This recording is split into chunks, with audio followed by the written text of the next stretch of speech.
বিহুৰ যি সাত বিহু এই সাত বিহুৰ আজি প্ৰথম দিনৰ কাৰ্যসূচী আছে গৰু বিহু। এই গৰু বিহু আমি চৰকাৰৰ নীতি নিৰ্দেশনা আমি সৰুগত কৰি আমি বিহুতলী খেলপথাৰত আমি কেন্দ্ৰীয় ৰঙালী বিহু উদযাপন সমিতিৰ বিষয়ে পালন কৰিছোঁ। খুব ভাল লাগিছে যে আমাৰ এই পৰম্পৰা আমি ৰক্ষা কৰিব পাৰিছোঁ। অহাকালি আমাৰ মানুহ বিহু আছে, তাৰপিছত গোসাঁই বিহু, তাঁতৰ বিহু, নাঙলৰ বিহু, চেনেহী বিহু আৰু শেষত সাত বিহুৰ দিনত চেৰা বিহু। আমি গোটেইখিনি বিহু সাত বিহু আমি পালন কৰাৰ লগতে আমি অহা 1, 2 আৰু 3 মে তাৰিখে এই বিহুতলী খেলপথাৰত আমি কুইজ প্ৰতিযোগিতা, পিঠা পনা প্ৰতিযোগিতা, গামোচা ৰুমাল প্ৰতিযোগিতা, মুকলি বিহু প্ৰতিযোগিতা আৰু এক বৰ্ণাঢ্য সাংস্কৃতিক অনুষ্ঠানৰ আমি আয়োজন কৰিছোঁ। এইসমূহ কাৰ্যসূচীত হোজাইবাসী ৰাইজৰ লগতে সমূহ অসমবাসী ৰাইজৰো আমি সহায় সহযোগিতা আমি একান্তভাৱে কামনা কৰাৰ লগতে আমি সদৌ অসমবাসী ৰাইজলৈ এই বিহুৰ প্ৰাকখনত আজি প্ৰথম দিনা এই গৰু বিহুৰ দিনাই আমি সকলোকে আমাৰ আন্তৰিক শ্ৰদ্ধা জ্ঞাপন কৰাৰ লগতে অসমীয়া নৱবৰ্ষৰ শুভেচ্ছা জ্ঞাপন কৰিছোঁ।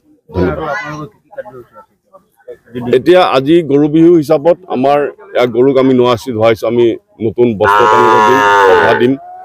এইখিনি কৰাৰ পিছতে সন্ধিয়ালৈ আমাৰ যি গোহালি আছে, ইয়াতে আমাৰ বিহুতলীৰ লগতে আমাৰ গৰু গোহালি আছে, তাত আমি জাক দিম, দি পেলাই আমাৰ নতুন বিচনীৰে তেওঁলোকক মানে আমি বিচি দিম। এইটো এটা আমাৰ পৰম্পৰা।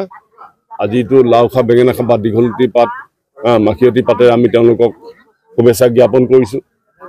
গতিকে আজি এইখিনি কাৰ্যসূচীয়ে গৰু বিহু আৰু অহাকালি মানুহৰ বিহু। অহাকালি মানুহৰ বিহু আমি আমাৰ হোজাই অঞ্চলৰ জ্যেষ্ঠ নাগৰিকসকলক আমি গামোচা পিন্ধাই তেওঁলোকক সম্বৰ্ধনা জনাম। পৰহিলৈ আমাৰ গোসাঁই বিহু আছে, ঠিক তেনেকৈ পৰ্যায়ক্ৰমে তাঁতৰ বিহু, নাঙলৰ বিহু, চেনেহী বিহু আৰু এই সাত বিহুৰ শেষৰ দিনাৰ কাৰ্যসূচী হ'ল চেৰা বিহু। এইখিনি আমি পালনৰ কাৰণে আমি চেষ্টা কৰিম। এইখিনি সাত বিহু পালন কৰাৰ পাছতেই আমি পুনৰ 1, 2, 3 মে তাৰিখে আমি এক বৰ্ণাঢ্য কাৰ্যসূচী হাতত লৈ পেলাই আমি বিহুটি উদযাপন কৰিম বুলি আশা কৰিছোঁ। মই বিশেষভাৱে কওঁ যে আমাৰ এই হোজাই অঞ্চলত আমাৰ যিখন মুকলি বিহু অনুষ্ঠিত হয়, এই মুকলি বিহুখনত প্ৰতিবাৰে অসমৰ বিভিন্ন প্ৰান্তৰ পৰা বিহুৱা দলসমূহ আহি পেলাই অংশগ্ৰহণ কৰে। এইটো এটা আমাৰ খুব ধুনীয়া কাৰ্যসূচী।